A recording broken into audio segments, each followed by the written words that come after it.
ನಮಗೆ ಕೇಸಿದಲ್ಲಿ ಆ ಪ್ರಾಬ್ಲಮ್ ಇಲ್ಲಾಂದ್ರೆ ರೈತರ ಸಮಸ್ಯೆನ ನಿರಂತರವಾಗಿ ಟೊಮಾಟೊ ಬೆಳೆ ಆಗ್ತಾ ಇರ್ಲಿಲ್ಲ. ಗಿನ್ನೀಸ್ ದಾಖಲೆ ಮಾಡಿದೆ ಕೋಲಾರ ಜಿಲ್ಲೆ. ಯಾಕಂದ್ರೆ ನೀವು ಕೋಲಾರ ಜಿಲ್ಲೆಯವರಾಗಿರೋದಕ್ಕೆ ನಿಮ್ಗೆ ಗೊತ್ತಿದೆ. 3200 3700 ರೂಪಾಯಿ ಹೋಗಿತ್ತು.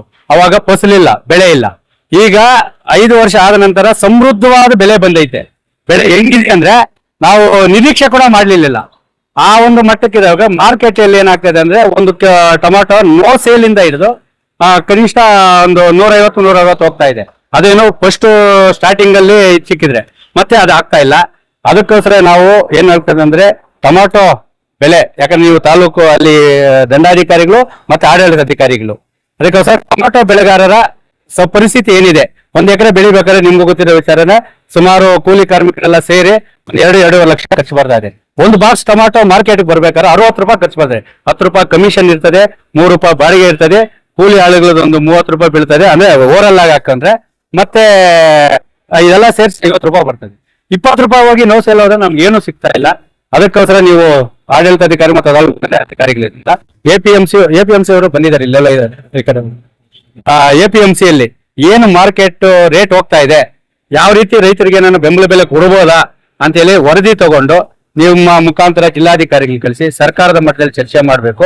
ಅದರ ಜೊತೆಗೆ ಎಪಿಎಂಸಿ ಮಾರ್ಕೆಟ್ ಅಲ್ಲ, ಒಟ್ಟಲ್ಲಿ ಮಾರುಕಟ್ಟೆಯಲ್ಲಿ ಮೂಲಭೂತ ಸೌಕರ್ಯಗಳ ಕೊರತೆ ಇದೆ. ಯಾಕಂದ್ರೆ 1000 ಕೂಲಿ ಕಾರ್ಮಿಕರು ಇವಾಗ ಬರ್ತಾರೆ. ಅವರಿಗೆ ಶೌಚಾಲಯ ವ್ಯವಸ್ಥೆ ಇರ್ಬೋದು, ಕುಡಿಯ ನೀರಿನ ವ್ಯವಸ್ಥೆ ಇರ್ಬೋದು, ಊಟದ ವ್ಯವಸ್ಥೆ ಇರ್ಬೋದು, ಮತ್ತೆ ಅಲ್ಲಿ ಏನು ಟೊಮಾಟೊ ವೇಸ್ಟೇಜ್ ಬೀಳ್ತದೆ ಅದನ್ನ ಎತ್ತಿ ನಾವು ಬೇರೆ ಕಡೆ ಹಾಕ್ಬೇಕಾದ್ರೆ ಅದು ಸಮರ್ಪಕ ಜಾಗ ಇನ್ನೂ ಗುರ್ಸಿಲ್ಲ. ಅವ್ರೇನ್ ಮಾಡ್ತಾರೆ ಅಂದ್ರೆ ಅಲ್ಲಿ ಟೆಂಡರ್ ತಗೊಂಡ್ರು ಇಲ್ಲಂದ್ರೆ ಅಲ್ಲಿ ರೋಡ್ಗಳಲ್ಲಿ ಹಾಕ್ಬಿಡ್ತಾರೆ. ಅದರಿಂದ ಸೊಳ್ಳೆಗಳು ಮತ್ತೆ ನೊಣಗಳು ಹೆಚ್ಚಾಗಿ ಆರೋಗ್ಯವಾಗಿರೋ ಹಳ್ಳಿಗಳು ಅನಾರೋಗ್ಯ ಆಗ್ತದೆ. ಇದು ನಮ್ಮ ಒತ್ತಾಯಿಗಳು. ದಯವಿಟ್ಟು ಇದನ್ನು ಗಂಭೀರವಾಗಿ ಪರಿಗಣಿಸಿ ಒಂದು ಎಪಿಎಂಸಿ ಅವರ ಹತ್ರ ವರದಿ ತಗೊಳ್ಳಿ, ಮತ್ತೆ ನಿಮ್ಮ ಕಂದಾಯ ಅಧಿಕಾರಿಗಳು ಇಲ್ಲ ತೋಟಗಾರಿಕೆ ಕೃಷಿ ಅಧಿಕಾರಿಗಳನ್ನ ಕರೆಸಿ ರೈತರ ಬೆಳೆ ಎಷ್ಟಾಗಿದೆ, ಏನ್ ರೇಟ್ ಹೋಗ್ತಾ ಇದೆ, ಅವ್ರ ಬಂಡವಾಳ ಎಷ್ಟಿದೆ, ನಿಮ್ಮ ಮುಖಾಂತರನೇ ಹೋಗ್ಲಿ. ಇದುವರೆಗೂ ಯಾರೂ ಮಾಡಿಲ್ಲ. ನಿಮ್ಮ ಮುಖಾಂತರನೇ ಸರ್ಕಾರಕ್ಕೆ ಹೋದ್ರೆ ಖಂಡಿತವಾಗ್ಲೂ ನಿಮ್ ಗ್ರೀನ್ ಇಂಕ್ಗೆ ಒಂದು ಬೆಲೆ ಇರ್ತದೆ. ರೈತರು ನಿಮ್ಮನ್ನ ಚಿರುಋಣಿಯಾಗಿ ನೋಡ್ತಾರೆ ಅಂತೇಳಿ ನಾವೊಂದು ಮನವಿ ಕೊಡ್ತೀವಿ. ಆಕ್ಷನ್ ಆಗುತ್ತೆ 8 ಗಂಟೆಯಿಂದ ಆಕ್ಷನ್ ಆದಾಗ ಅಲ್ಲಿ ಏನ್ ರೇಟ್ ಹೋಗ್ತದೆ ಏನು ಅಂತೇಳಿ ನಿಮ್ಗೂ ಗೊತ್ತಾಗ್ತದೆ. ನಮ್ಮ ಎಪಿಎಂಸಿ ಅವರು ಇದು ಮಾಡ್ತಾರೆ. ಬಟ್ ನಿಮ್ಮ ಮುಖಾಂತರ ಹೋದ್ರೆ ಅದು ಬೇಗ ಆಗ್ತದೆ, ಖಂಡಿತ ನ್ಯಾಯ ಸಿಗ್ಬೋದು ಅಂತ ನಮ್ಗೆ. ಇಲ್ಲಿ ನೆರೆದಿರ್ತಕ್ಕಂಥ ಸಾರ್ವಜನಿಕರಿಗೂ ಹಾಗೂ ನಮ್ಮ ರೈತ ಸೇನೆಯವರೆಗೂ ಕೂಡ ನಮಸ್ಕಾರ. ಈಗ ತಾವು ಇಲ್ಲಿ ಟೌನ್ ನ ಮುಖ್ಯ ಭಾಗದಲ್ಲಿ ಇಲ್ಲಿ ಟೊಮೆಟೊವನ್ನ ಸುರಿದು ನೀವು ಪ್ರತಿಭಟನೆಯನ್ನ ಮಾಡ್ತಾ ಇದ್ದೀರಾ. ಈಗ ನಾನು ಹೇಳೋದು ಏನಂತಂದ್ರೆ ನಿಜವಾಗ್ಲೂ ಕೂಡ ರೈತರು ಟೊಮೆಟೊವನ್ನ ಬೆಳೆದು ಕಂಗಾಲಾಗಿದ್ದಾರೆ. ಇವತ್ತು ಅವರು ಬೆಳೀತಕ್ಕಂಥ ಬೆಳೆಗೆ ಕರೆಕ್ಟ್ ಆಗಿ ಬೆಲೆ ಸಿಗ್ತಾ ಇಲ್ಲ. ಸೊ ಹಂಗಾಗಿ ತುಂಬಾ ಕಷ್ಟ ಅನುಭವಿಸ್ತಾ ಇದ್ದಾರೆ.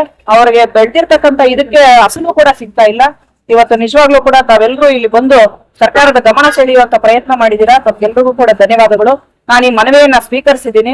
ಜಿಲ್ಲಾಧಿಕಾರಿಗಳ ಮುಖಾಂತರ ಖಂಡಿತವಾಗ್ಲೂ ನಾನು ಸರ್ಕಾರಕ್ಕೆ ತಲುಪಿಸುವಂತ ಪ್ರಯತ್ನ ಮಾಡಿ ತಮಗೆ ಬೆಂಬಲ ಬೆಲೆಯಲ್ಲಿ ಸಿಗೋ ರೀತಿ ನಾನು ಪ್ರಯತ್ನವನ್ನ ಮಾಡ್ತೀನಿ. ಆಮೇಲೆ ಜೊತೆಗೆ ಎಪಿಎಂಸಿ ಮಾರ್ಕೆಟ್ ಅಲ್ಲೂ ಕೂಡ ಮೂಲಭೂತ ಸೌಲಭ್ಯಗಳಿಲ್ಲ ಅಂತ ತಾವೆಲ್ಲರೂ ಹೇಳಿದೀರಾ. ನಾನು ಕೂಡಲೇ ಅದನ್ನ ಹೋಗಿ ಪರಿಶೀಲನೆ ಮಾಡಿ ಸಂಬಂಧಿಸಿರ್ತಕ್ಕಂಥ ಅಧಿಕಾರಿಗಳಿಗೆ ವರದಿಯನ್ನ ಮಾಡ್ತೀನಿ. ಆ ಮೂಲಭೂತ ಸೌಕರ್ಯಗಳು ಆಗೋ ನಿಟ್ಟಿನಲ್ಲಿ ಕ್ರಮ ವಹಿಸ್ತೀನಿ.